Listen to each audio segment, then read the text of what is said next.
Hi everyone, it's Carol here, and today I wanted to talk about the 3 shifts you need to make in order to get good sleep.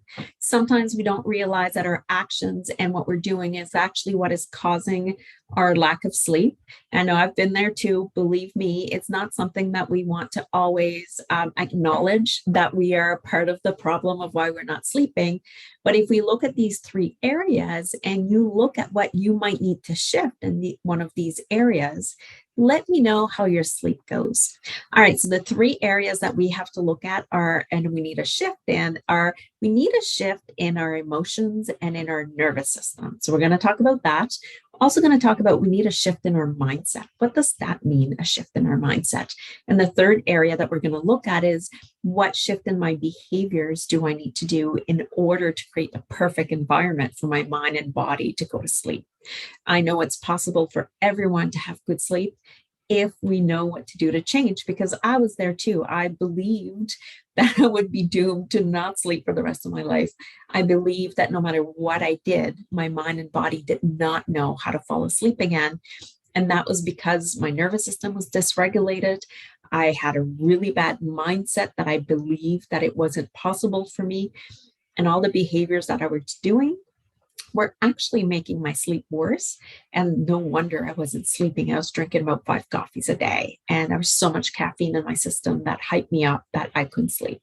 So let's break down these 3 areas. And what I want you to do as we go through them, I want you to actually start noticing which area is biggest for you that you need to change. All right, the first area that we're going to look at is our emotion/stress level. Have you ever tried to sleep when you're totally hyped up that you've had like a busy day, go, go, go, and there's just no way you can fall asleep because you haven't given your body enough time to wind down at the end of the day? That's what would happen to me. I would be working really long days and I was stressed about what to make for supper.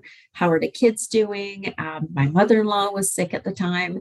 And so I was in a constant state of fight or flight. So if you look at the nervous system in the 3 states, first state is the social engagement where we feel in a flow, we feel good, it's easy.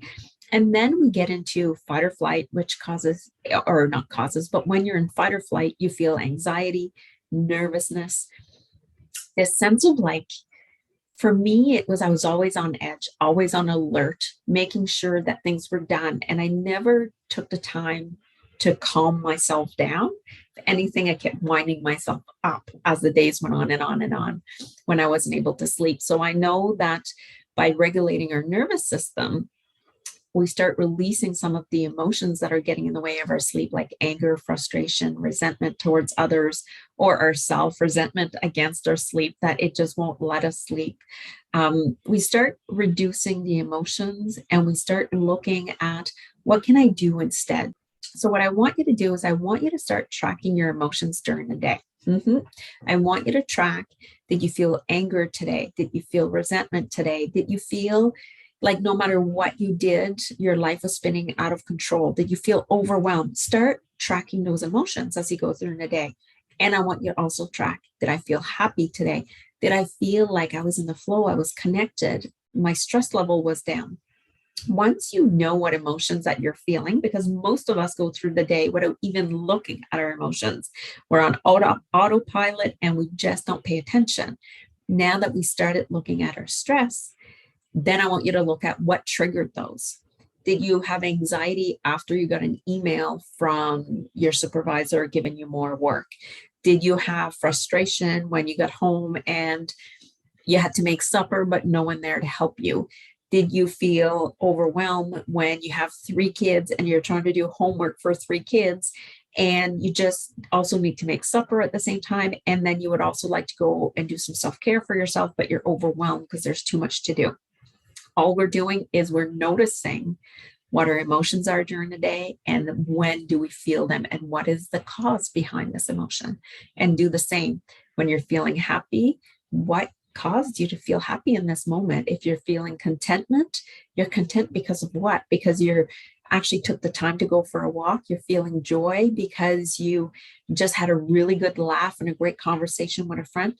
Mark those down. So that's the first area.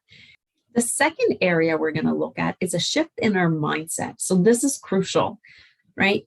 Do you identify as a good sleeper or do you identify as a poor sleeper? Because I want you to hear the difference between the two of them. If I choose to identify as a good sleeper, as I do right now, and if you look at the good sleepers around you, I want you to start looking at what they think, right? Most of them, when they go to bed at night, they just say, oh, I know I'm going to sleep, so I go to bed. So a good sleeper has a mindset of sleep comes easily to me. A good sleeper has a mindset that no matter what happened to me during the day, I know that my bed is a safe place. So when I'm going to go to bed tonight, I'm going to fall asleep. A good sleeper doesn't think about sleep actually, but subconsciously, those are the thoughts that they have because a good sleeper doesn't think about sleep. He doesn't have to. But if you identify as a poor sleeper, which at the time that I wasn't sleeping, that's how I identified too as a poor sleeper. And all I could see was no matter what I do, sleep doesn't come. Sleep, everybody else can sleep, but not me. Other thoughts that I had was I can't shut my brain off, so therefore I can't sleep. If I don't sleep tonight, oh my God, tomorrow's going to be another awful day. Those were my thoughts. That was my mindset. And there was no way I would fall asleep thinking those thoughts. So we have to start restructuring those thoughts. So this is where I want you to look around. So this is the tip of the day. Look around at anybody in your life that you know are a good sleeper. And I'm going to ask you to write down what they think or feel or do about their sleep. I can guarantee you that, like my husband, he doesn't even think about sleep except that, oh, it's 9 p.m., it's bedtime. He goes in, his head's on the pillow, and he snores within 2 minutes. And then the poor sleeper, then we get resentful because he went to sleep that quick and I wasn't able to. So just start noticing. This word is not to put blame on anybody here, is to notice what is going on inside. And then what can you do? And then this is the third area that we're going to get into, which is the behaviors.